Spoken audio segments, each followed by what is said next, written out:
Hello! I have been playing the lovely game that is StarCraft 2 for about 6 years, and I'm currently ranked around 5.5k MMR with random. I love thinking about strategy and how to improve, so I am doing this series on unit control to break down my thought process out of personal curiosity, but also hopefully so that you as the viewer can learn something from it. The series will be split into 2 parts. The first part is about understanding engagements, which will basically teach you how to control your units in a battle, and or rather what your units should be doing in a battle, as well as which units you should be reinforcing with. And the second part will talk about how to actually tell your units to do that. For example, I will talk about control groups in that part. But let's get right into the first part. So first I would like to bring up some concepts that I think are useful to use when analyzing the battles. And the first concept that I hear a lot of people talk about is counters. People ask, how do I counter this unit, or which unit counters this composition, or which unit counters this strategy. And I basically just wanted to say that I don't like this concept. I think that the counter concept is much too simple. It's too basic to be applied in Legacy of the Void, because there are so many units and so many compositions of units that it's just too complex to pin down every single engagement like that and try to memorize which one is better. And just an example of why I think it's too simple is if we look at Marines against Zerglings. The Zerglings have speed and the Marines have stim, but not combat shields. This is 15 Marines against 30 Zerglings, so it's equal cost armies. So let's see what happens here. We see that the Zerglings win in equal cost, in an equal cost battle. So we might conclude from this that Zerglings counter Marines. But let's remove the Zerglings and take Queens instead. Again, equal cost armies. And let's see what happens here.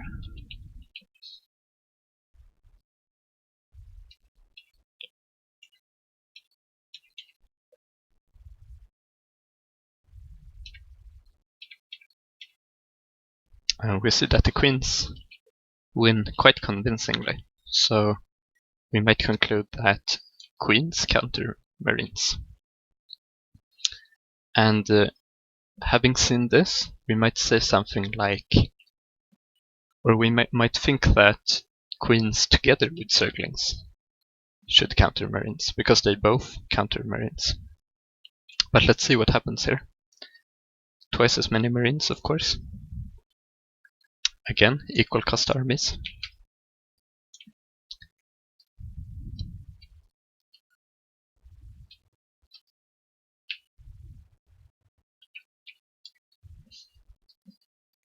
But we see here that the Zerglings that deal a lot of damage, if they get to, they get taken out very quickly because they are in the front. And the Queens that have a lot of health just sit in the back and do almost nothing in the short amount of time that it takes for the Marines to kill all of the Zerglings. So the Marines are better against a composition of Zerglings and Queens. So this is why I don't like using counters. Instead, let's go to the concepts that I do like using. So the first one is range. Which army has superior range? And we see here that the Marauder, or rather the red army, has superior range against the blue army. And this is quite obvious in this example. We can just look at the range of this unit, which is 6, and the range of the queen, which is 5. But it can become rather complex. For example, just with 2 units, if we have colossi with range upgrade,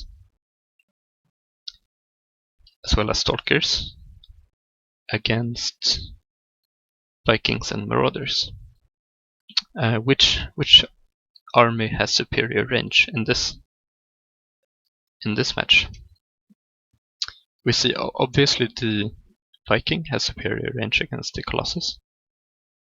The Colossus cannot attack the Viking. And the Viking cannot attack the Stalker. So how do we see which battle has longest range? There's a simple trick for this, which is basically we take a Colossus, a Stalker, a Viking, and a Marauder, and we make sure that the Colossus is just out of range of the Viking. And we hold position, all of the units. So we see that the Colossus is safe here. Where does the Marauder have to stand? The Marauder has to stand here to be safe. Now the question is, can the Stalker push back the Viking or attack anything from here? Yes, so it looks like just by a tiny margin the red army might have a bit more range here. Or, no, it looks almost equal actually. And it should be equal as well, if we look at the math. But if this was a Marine, the Marine would not be in range of the Stalker when the Stalker would be firing at the Viking. So just hold position. With hold position micro you can sort of break this down. And we can have an even more complex battle with Liberators with range, for example. And the 4, which has a lot of range against air. And the Siege Tank, which has a lot of range against this. So basically the Siege Tank has a lot of range against the 4. The 4 has a lot of range against the Liberator, and the Liberator has a lot of range against the Siege Tanks. So any of these armies with just 2 of the units would have less range than the opponent's army. So for example, if we remove the Liberator,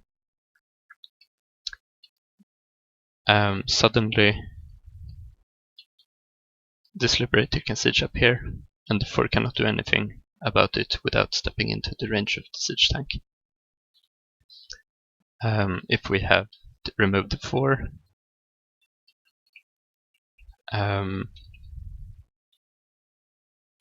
then there's no anti-air basically. If we try to use the Liberator for anti-air, the 4 in the high impact mode will kill this Liberator very quickly. So the range advantage will go to this army, and if we remove the tank,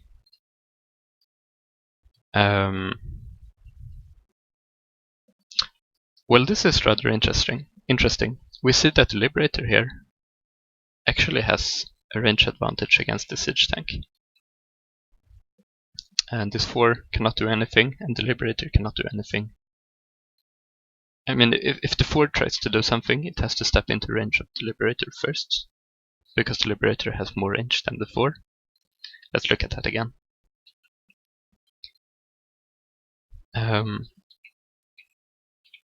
So if the 4 tries to do anything about this, we see that the Liberator has more range than the 4.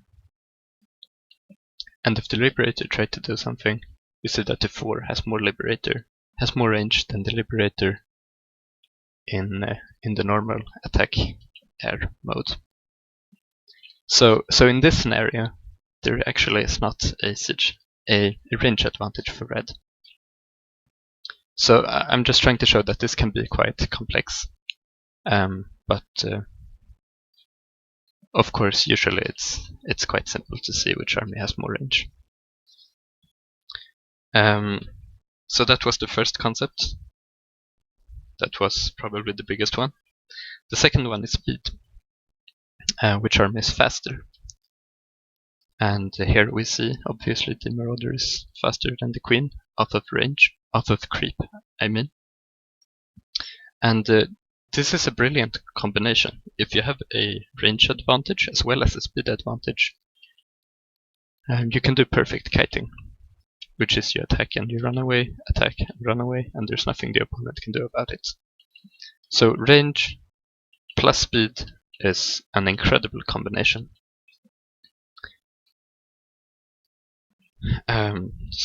The next one, we have power,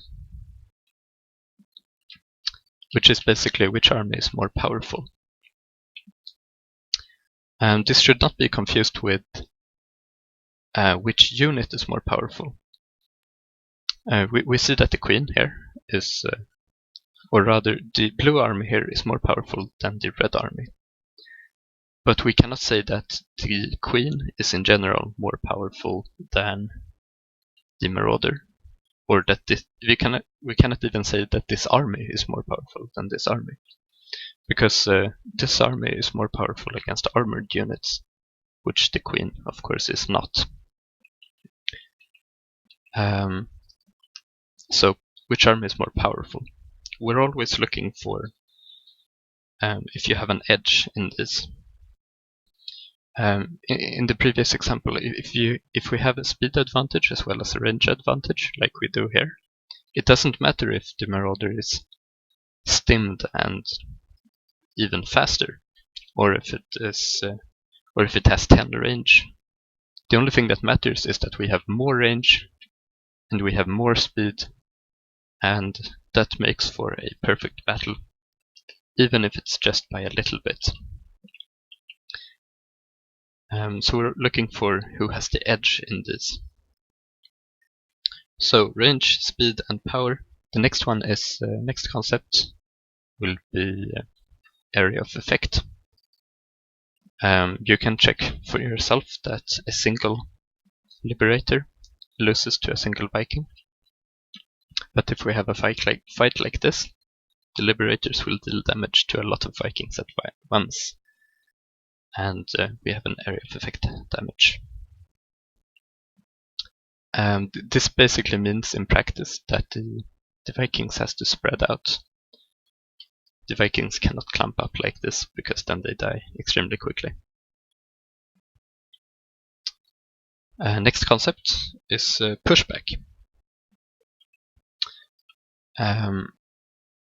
If we have a Raven against a Stalker, the Raven doesn't actually have any way of actually killing the Stalker. If the Stalker feels like running away, the Raven is slower, so the Stalker has the speed advantage. A Seeker missile will never hit if the Stalker blinks away or just runs away out of range. Point defense drone obviously doesn't have any damage.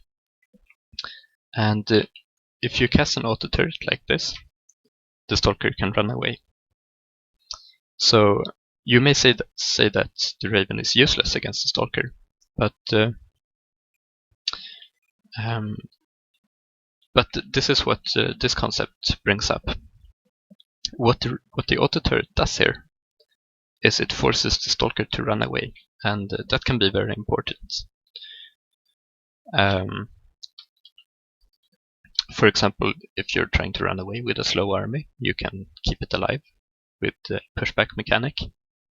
For example, fungal and disruptor shots serve sort of in a similar way as pushback mechanics. But it also combos very well with poking or range. So for example, if we have an Ultralisk here and the Ghost is able to, it has more range than the Ultralisk, and it's also able to poke away at the Ultralisk, which I will talk about more later. Poking is also a concept that I like to use. But by itself, it will not beat an Ultralisk. It will not be able to snipe because the Ultralisk deals damage to it and it gets cancelled. However, if we have a unit with more range, if we push back the Ultralisk, first of all, if the Ultralisk doesn't run, it simply dies to the auto turrets. So if you are the Ultralisk here, you have to actually run away from the auto turrets, which means that the Ghost can snipe.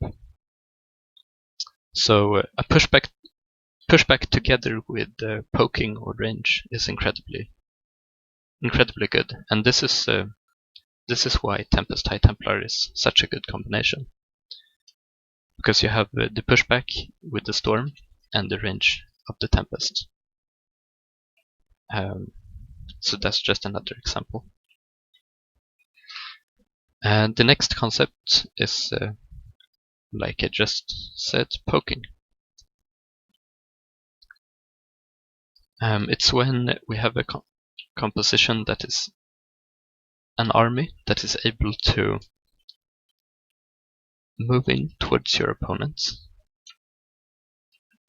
initiate an attack, and then run away and end up with a cost-efficient trade. So here we didn't lose a single Ravager. So that was a perfect poke.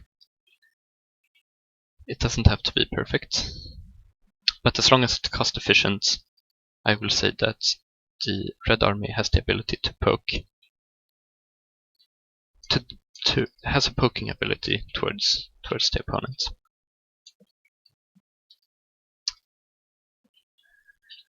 The next concept is being on a timer. So if we have armies like this, just bring up the energy for the blue player. We see that if this was a base race, for example, the blue player would be on a timer and have to take these units out before these regenerate energy.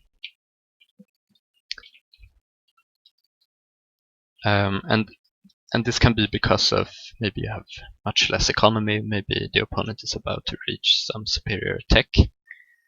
There can be many reasons for this. But it's something that you sometimes have to keep in mind. So for example, if we have a fight like this with Storm, the 4, or rather the High Templar and the Warpism, has the ability to poke at the 4.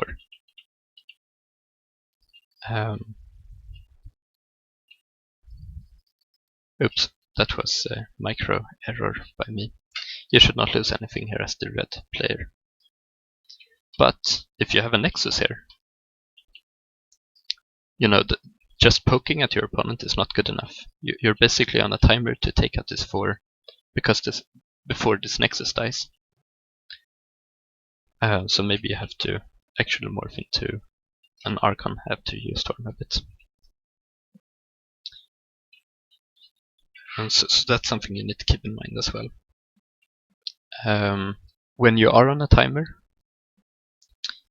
we see that poking was not good. It's almost useless. What you want is an army that can take down your opponent's army.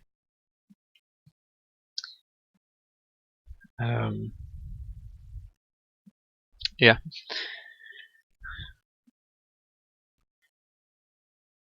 Finally, I would like to say that each spell is unique, and you need to account for this when you're analyzing battles.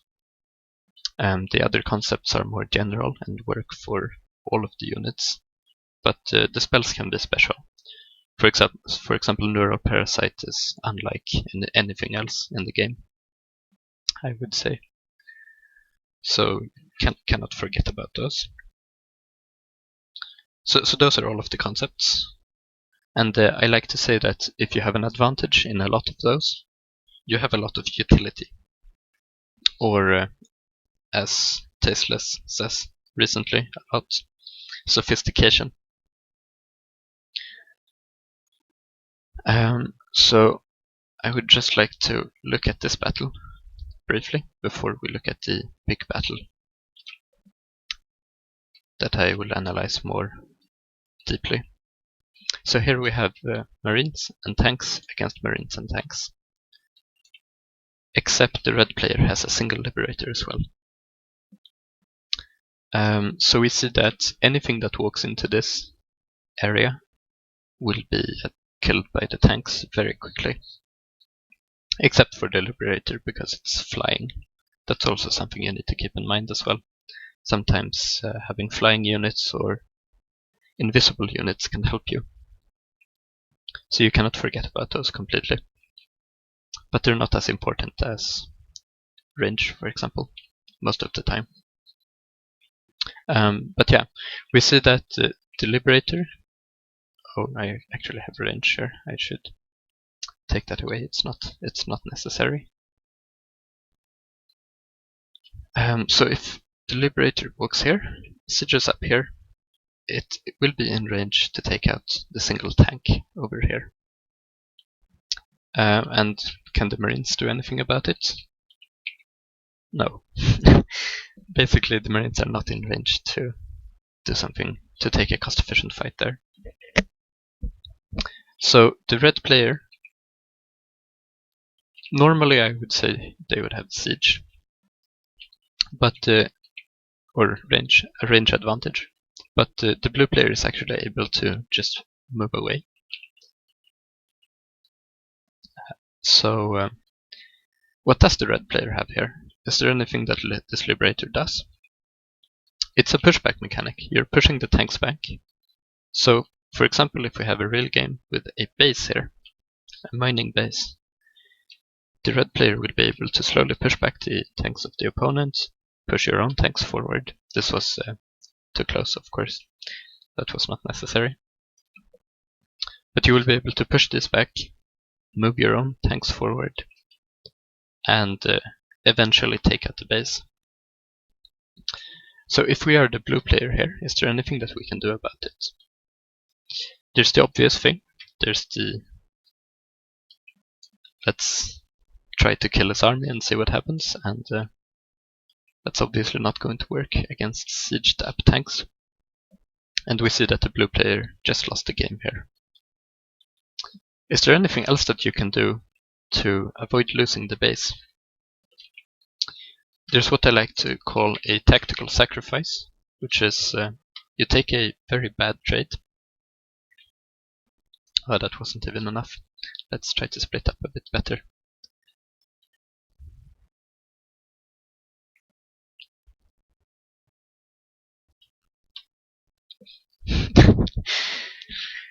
I will get there eventually. Just have some patience with me, please. Oh. Alright.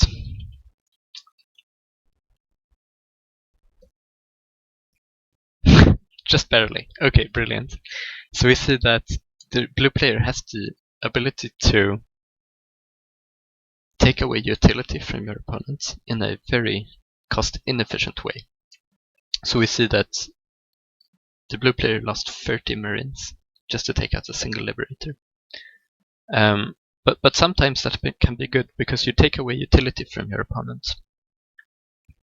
If there were, say, maybe 3 more tanks here, I would say that the red player would no longer be able to attack into this blue base.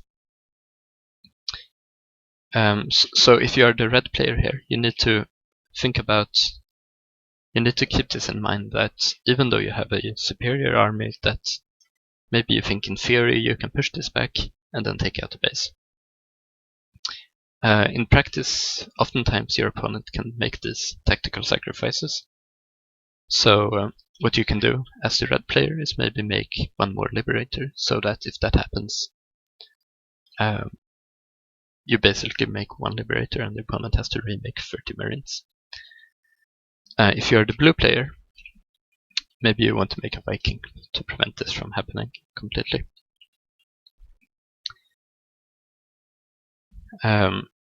And likewise, if you want to go even deeper, if you are the red player, maybe you think that, well, the opponent's gonna be making 1 Viking. If I make 1 Viking, then that sort of equalizes, and I still maintain this pushback ability and force him to sacrifice the Marines. So this was just a simple example where I analyzed a fight using the concepts that I brought up. And in preparation for this video, I clicked some random units to try to make an example, and I ended up with these armies. So I will go through and analyze this, because it was actually a good example, I think. As we see, this is much more complex than before. We have liberators, banshees, tanks, ghosts, 4, even a battle cruiser, and some marines, and some healing, and the red army as well. We have ultralisks, ravagers that have corrosive bile, have some transfuse, have a single broodlord, and corruptors, even a lurker as well. So this is when it becomes hard. Maybe before you would have good intuition for what to do. You have been in those situations before, maybe with the tanks and liberators, and you sort of know what to do there. But I think very few people will be able to look at this fight for 2 seconds and say, this is what I want to do. And also produce the correct units without really thinking. So yeah, I will analyze this battle. And I also just want to say to Protoss players out there that these concepts are the same for all races. Obviously you do not have any of these units, but I think that this will be almost just as useful for you guys as well, because obviously even if you are a Zerg player, you're not going to end up in the situation where you have exactly this army, which is the one that I will analyze. So I'm not analyzing it to show exactly how to micro this battle against exactly this against exactly this army. It's more about just showing an example of how to use the concepts in a very structured way to analyze a battle. So let's get started. I probably want some armor for the Ultralisk, and other than that, maybe Yamato cannon, and should be good to go. So we go through the concepts one at a time. Which player has a range advantage? Again, that's not obvious. We see that tanks have a lot of range against all of the ground. So Ravagers, Ultralisk, they will have to be sitting. Ravagers has the most range, so we can put a Ravager here. Can that prevent? We will see later if that can help, and also a Lurker here. But the Broodlords and the Corruptors can move. They do not care about the tank. So we can actually put the Broodlord here. Let's hold position it here. So we can have a Broodlord attacking from here. Is there anything the Terran can do about that? Let's see, there are 3 Vikings, and there are actually 2 4. So just the 4s alone, if you put the 4s attacking the Broodlord, then they have equal range. They both have 10 range. So the Broodlord will not be able to sit here by itself. So we see that the Terran player has a range advantage. We even have the Vikings here that can attack from far away, and the Corruptor has to get very close to be able to deal with the Vikings. So the Terran absolutely has a range advantage.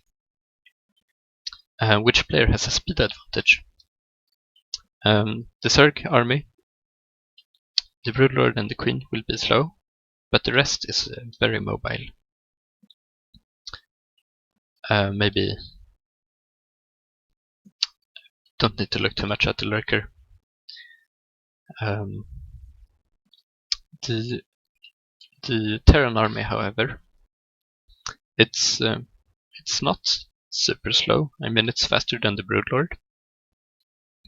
But the problem is if we siege up. If we get in a powerful position like this, it's an extremely slow army. Obviously, we know this about tanks, right? They're immobile, but they're not necessarily slow if they're unsieged. But the speed advantage definitely goes to the Zerg, even if the Terran is not sieged up.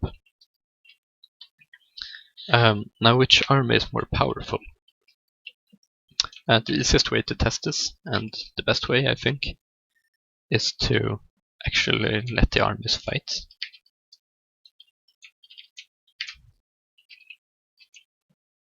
Just gonna position this decently.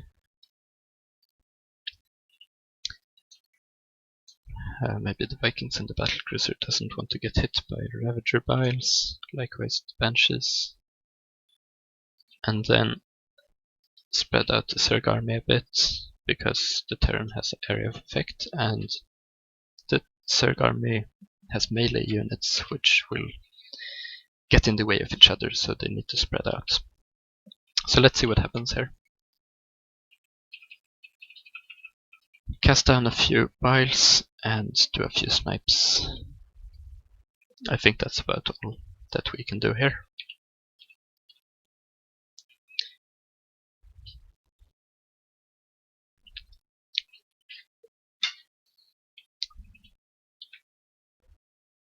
So we see that the Zerg army is a bit more powerful, but it was a close fight this time. When I looked at it before, the Zerg army won more convincingly. I think the Biles this time were quite bad. So I will give the power edge to the Zerg. And keep in mind, this was when this Terran army was sieged up in a perfect position on open ground. If the Terran is not sieged, this army is much, much more powerful. Right, power. Went through that one.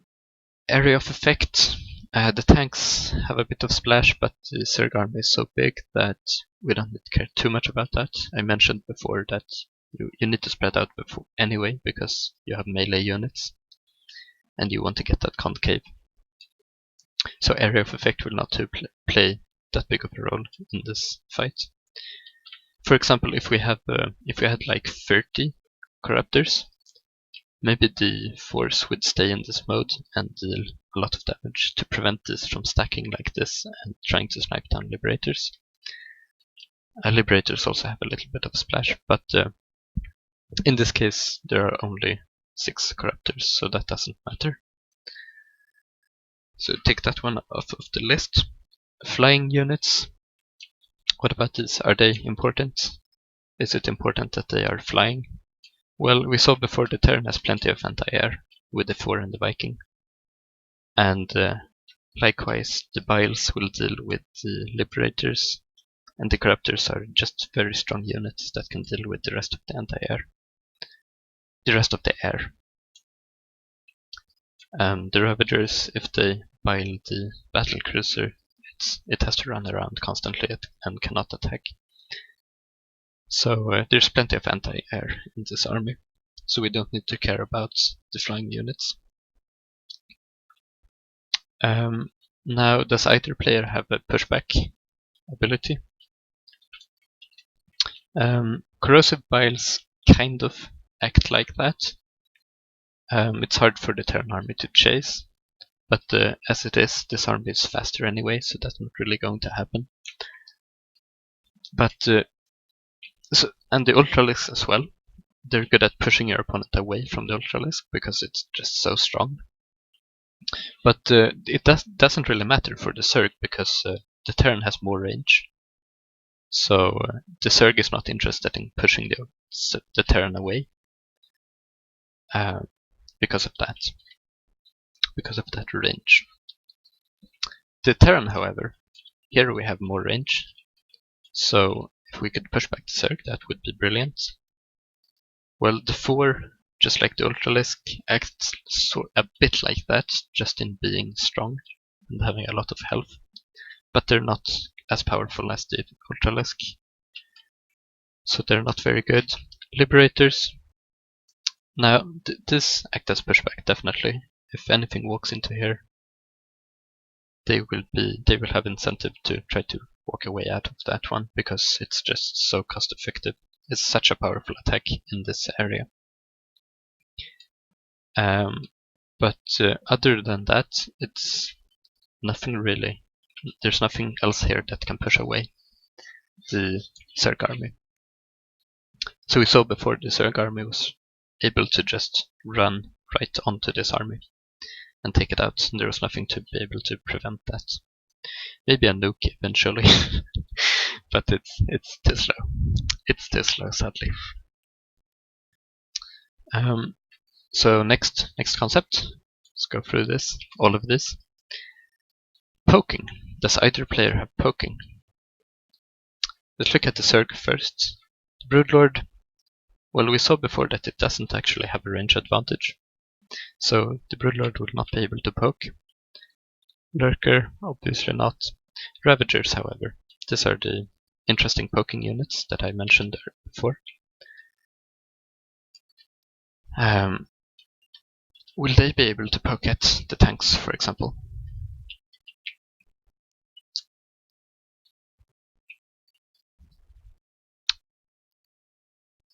So that looked good, of course, for the Zerg. Lost only one Ravager for a tank, and maybe something else died as well. So that was cost efficient. That was a good poke. However, if the Terran micros properly and has the ghost here, I just want to point this out. If we have a ghost against one Ravager and the ghost decides to snipe, the Ravager is not able to attack in time, just barely not. It is also not able to try to cast down a Bile to cancel the snipe. It's even slower. So there's no way of preventing the snipe here. So if we have a tank here and we try to poke as the Zerg, and the ghost is in a decent position, what happens is that the ghost can poke. We even got 2 Ravagers with the ghost here. So that was no longer cost efficient for the Zerg. So the ghost, basically by itself, just a single ghost prevents the Zerg from poking. What about the Terran player? Can the Terran player poke? Let's switch up the tanks here to make sort of a safe zone for the ghost. We see that there's basically nothing here that can prevent the ghost from poking. The Broodlord is almost able to do that, but even the Broodlord is not able to attack before the snipe.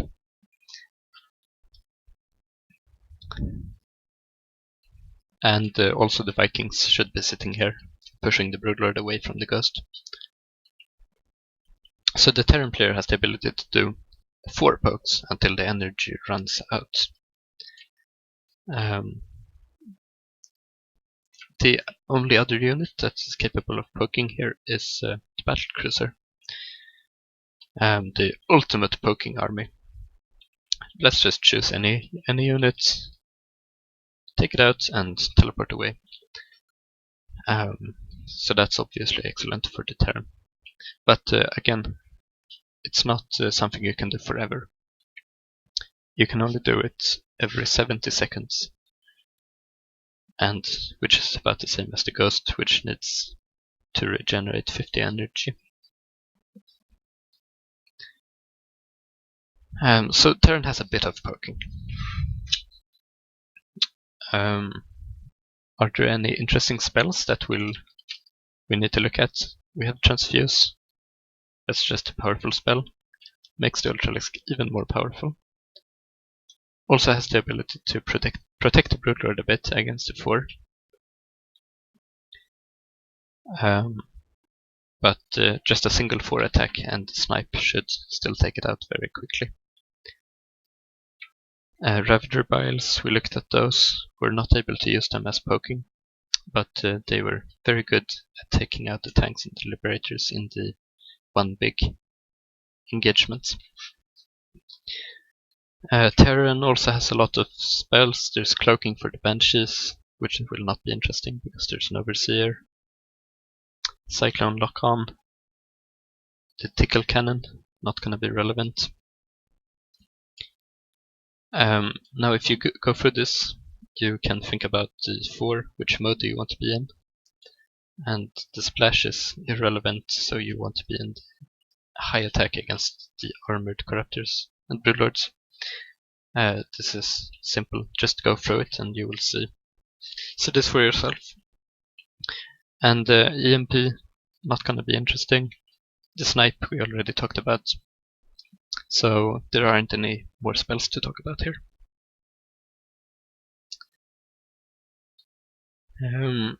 Yeah, so those are all the concepts. We just went through this entire battle. Now how can we use this information that we just spent a lot of time to gather?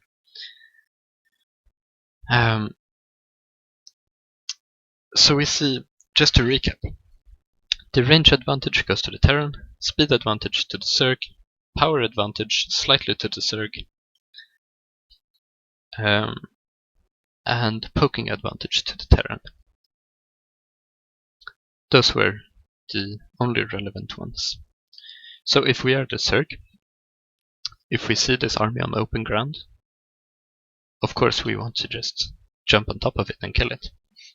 So, and we also have the speed advantage, which allows the powerful units to quickly move into this army. So the Terran cannot do any kiting, especially not siege tanks, obviously. So what can the Terran do about that? Well, you can put this army behind a wall, you can put it near a planetary fortress, and basically you will survive. And from there, we know that you can do some poking if the Zerg is nearby. But otherwise, that's a safe location for the army.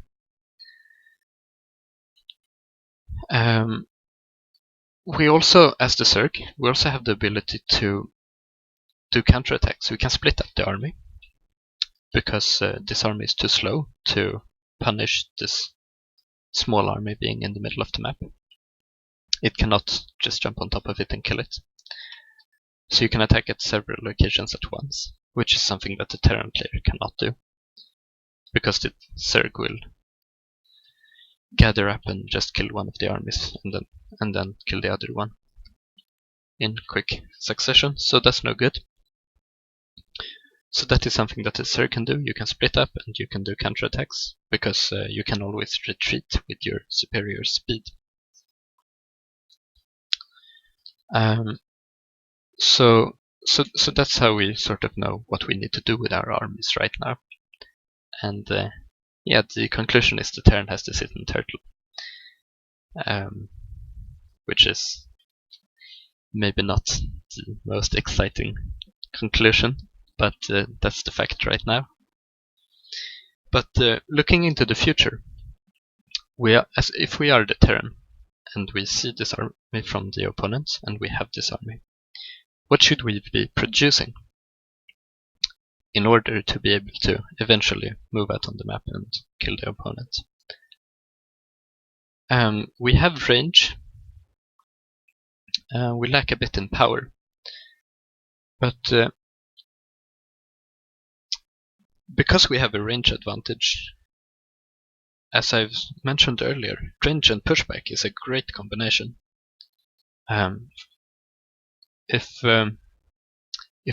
we are able to push back this Zerg army, for example, if let's pretend this army is sieged up, tanks are able to attack all the way over here, liberators as well. Let's pretend the Zerg army runs towards you. The tanks start attacking, the liberators start attacking, the ghosts makes a snipe, all of the other units start attacking. If we're able to push the Zerg army away at here, and the army runs away. It keeps taking damage from the tanks, and then it goes away. That's extremely cost efficient, obviously. So is there anything that can push back this army? Reaper bombs. That would be great, but Ultralisks are not affected by that because of their special effect, frenzied effect that they have. So that's no good. As I said before, the 4, if we have a bit of those, they're kind of strong at the front, but if we add a 4 and we add an Ultralisk, that should be decent for either player. So that's not amazing either. Hellbats. They're extremely cheap and they have a lot of health. They also have a lot of attack. So in a way, Hellbats are pushback units. If anything comes close to them, they will be fighting extremely cost efficient, just like the auto turret I talked about earlier as the pushback example. And yeah, the Hellbat's weakness is, of course, if you fight with a bunch of Hellbats against a bunch of roaches, the roaches have superior range and superior speed, so they get perfect kiting. In these situations, though, the Hellbats will not be having that problem, because we already have a range advantage in this army. So I will add Hellbats. I think that's a brilliant addition here. And I will also add auto turrets. They are both amazing pushbacks, because the Zerg army was forced to run into the Terran army in just one big attack. Anything with good stats is, the Zerg will not be able to avoid the auto turrets, will not be able to avoid the Hellbats. So I will get these 2 pushback units. And I will just add 4 Hellbats and 2 Ravens. And let's see what happens here. Will the Terran army be able to fight in the open this time? Maybe. And the only thing I will do in this battle, I will not do any snipes. I will not be focus firing with the tanks. I will not be focus firing with the liberators. There is basically an infinite amount of things that you can do as the Terran here. You can stutter the Marines, you can do focus firing with so many units, and there are so many spells as well with the Yamato and Snipe. And the Ravens. So that's not really going to happen. But only with auto turrets and a few Hellbats. Let's see what happens here.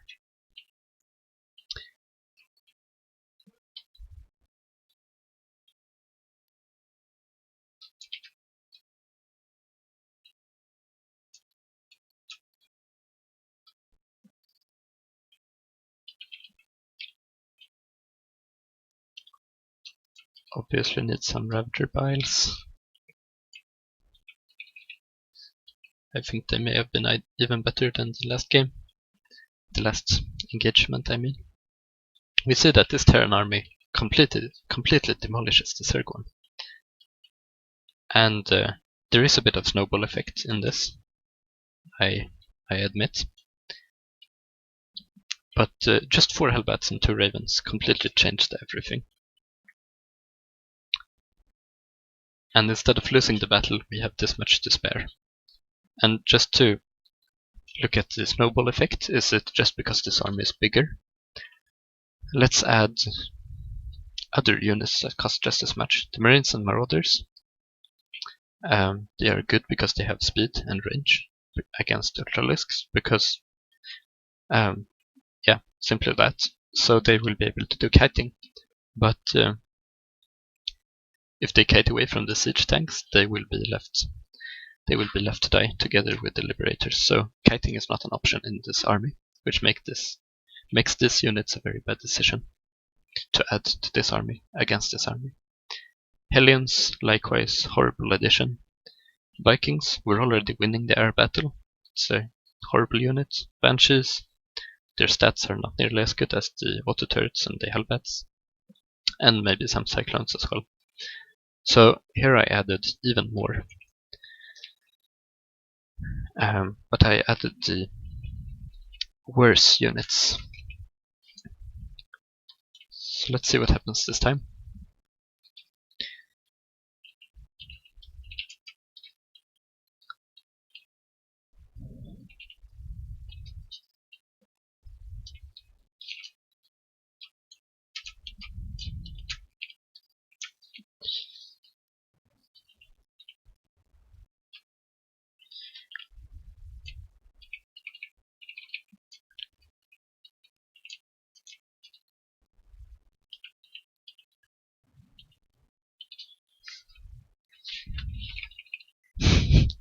Okay, we actually see the Terran army winning here.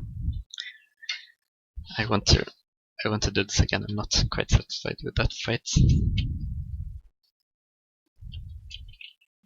But it looks like the Terran is actually more powerful. Just out of sheer numbers. I recorded this earlier, just as practice, and that actually did not happen that time around.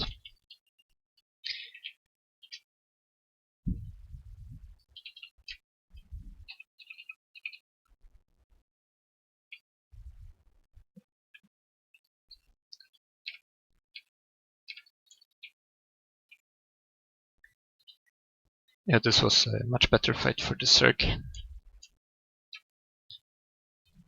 We see that the Zerg even kind of wins this. It's not really fair because the Liberators can run away. Or no, the Terran. I mean, it's an awkward fight at this point. But it's, even though we added even more for the Terran, it's not as good as before. Let's try to get back what we have from the start. Right, so Hellbats and Ravens to have the pushback. Both of those units are brilliant addition. Let's instead look at from the Zerg point of view. Oh, and I want to just mention, if we think about counters once again, well, what does the Zerg have? The Zerg has Ultralisk. What counters Ultralisks? Well, Marauders kind of counter them. Maybe not in Legacy of the Void, but I would say even in Heart of the Swarm, Marauders would be a horrible addition, just because they don't have the kiting ability in this static army. So if we think about counters, that would be a big problem if we make Marauders here.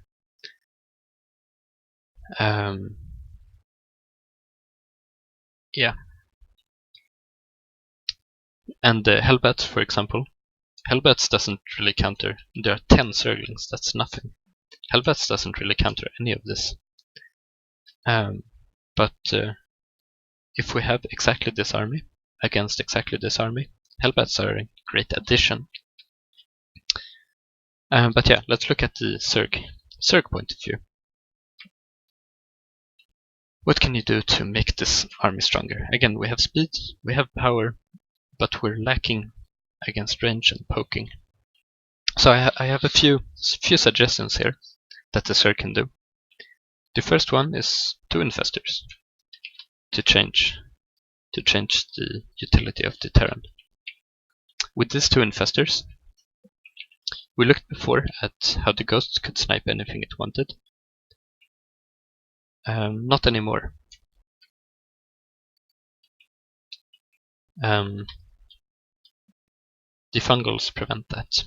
So you take away the poking from the Terran, and just for the fun of it, if you also get Neural Parasite, you take away the poking of the Battle Cruiser as well.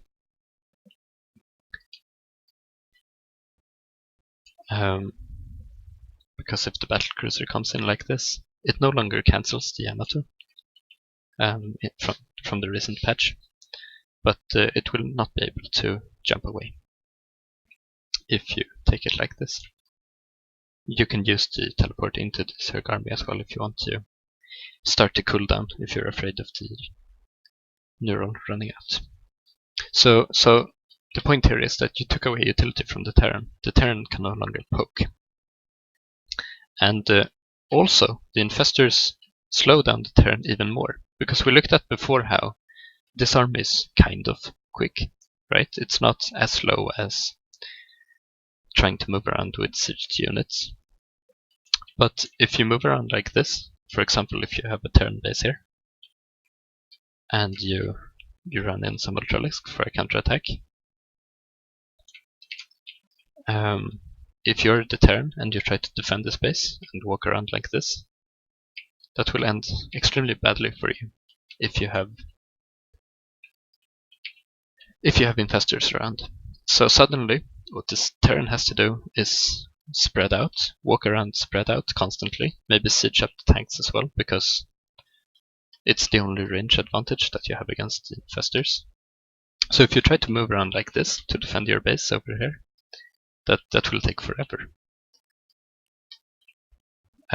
So the infestors take away a lot of speed from the Terran, and it also takes away the poking. Just as a bonus, if the Terran sort of messes up and actually moves around like this, then you win the game. That's sort of a bonus that you can get from the infestors as well, if you get lucky. But I will not really talk about abusing mistakes in this video. It's more about fighting an opponent that makes the correct decisions. Right, so instead of infestors, what else can you do to make this army better? I looked at this. If you have just 2 queens, 2 more queens, and 2 more broodlords, and you have the corruptors defending the queens, suddenly the 2 4s will not be enough to take out the broodlords. So what about the Vikings? We have to put the Vikings, let's put the 4s in strong mode. Queens just out of range of the tanks. And then attack with the broodlords and have the corruptors defend them. And also do a few transfuses. This is obviously not easy to do. But we see that this time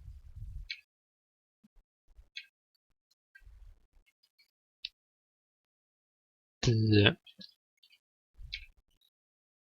kind of want a perfect fight here, because that would be funny.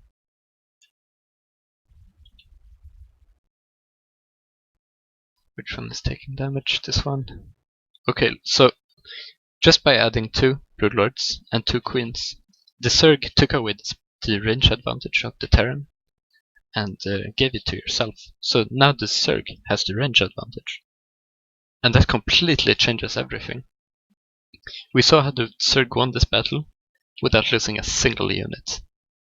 And because the Zerg is faster, there's nothing that the Terran can even do about it. So 2 broodlords and 2 queens made this army incredibly strong. Not losing anything. And we see that it combos very well with, if you manage to take the range advantage, as we said before, Ultralisk are excellent at pushing back. So if the Terran tries to run in, you have the super powerful Ultralisks, as well as extra transfuses for the Ultralisk. So you have a pushback and range in this army. So that small addition made a massive difference. So that's another thing that you can do. Obviously, if the Terran makes 5 Vikings while you make 2 broodlords, then it's a completely different thing.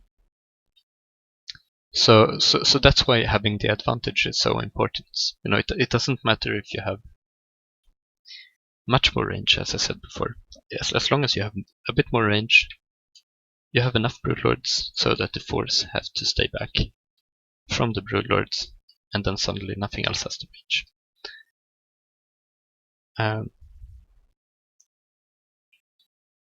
Yeah, that gives a lot of utility to the Zerg. And just finally, the most simple thing that you can do is add Zerglings to this army. This army is likely not going to have armor for the bio as well as the mech. So if you have a lot of upgrades here as well as adrenaline glands, the Zerglings are going to be extremely powerful. So it's just a cheap way of making this army much more powerful against this army. Yeah, so those are the things that you can do as the Zerg. And keep in mind that if you make 2 infestors, you're going to have to play a counterattack style, rely on speed. If you make the Broodlords, you're going to have to rely on this range advantage that might be temporary if the Terran makes Vikings. So if you make Broodlords, you're going to want to attack in this situation as quickly as possible and take that perfect fight without losing anything. That's the goal, of course. If you make Infestors, that's absolutely not the case. The Infestors will not help in the big battle whatsoever. The Vials already hit, so it doesn't matter if you lock the Terran down, and it deals almost no damage. So they serve very different purposes here, as we see. So this is what I struggle with a bit when I do a bit of just coaching for fun, or rather, I help people out when they ask for it, eventually, or occasionally, I mean. So this is a difficulty that I have, and also the reason that I'm making this video. Because a Zerg player in a replay with this army against this army may say something like, what should I be producing? And we see that 2 Infestors is a great decision. 2 Broodlords and 2 Queens, an excellent decision.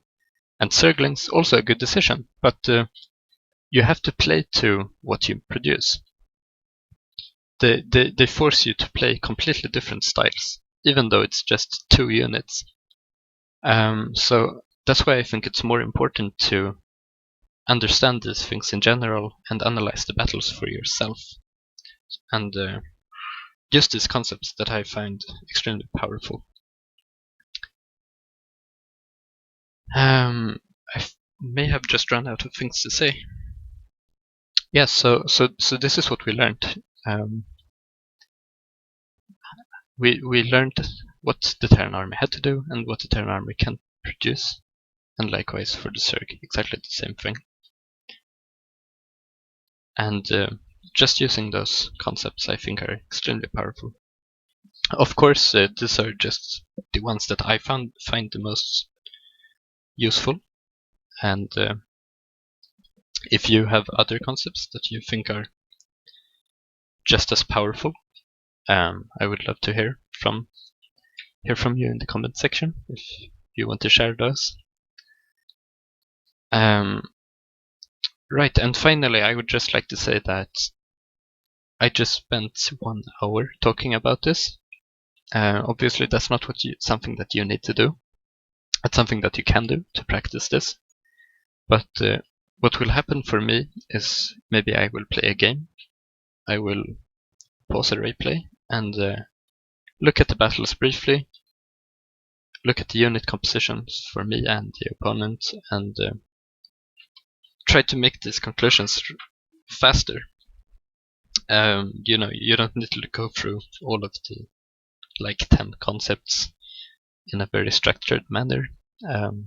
If you gain some experience with this, it will be much faster, and it's something that I use, you know, in real time while playing.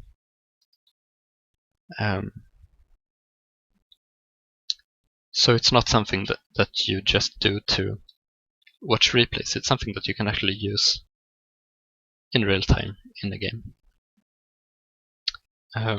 Yes, and I think that's it. Thank you for those that listened to me rant on for so long, and I will be making the next part. I will not set a date, that sounds stressful, but I'm looking forward to making that one as well. And thank you for watching, and have a good day.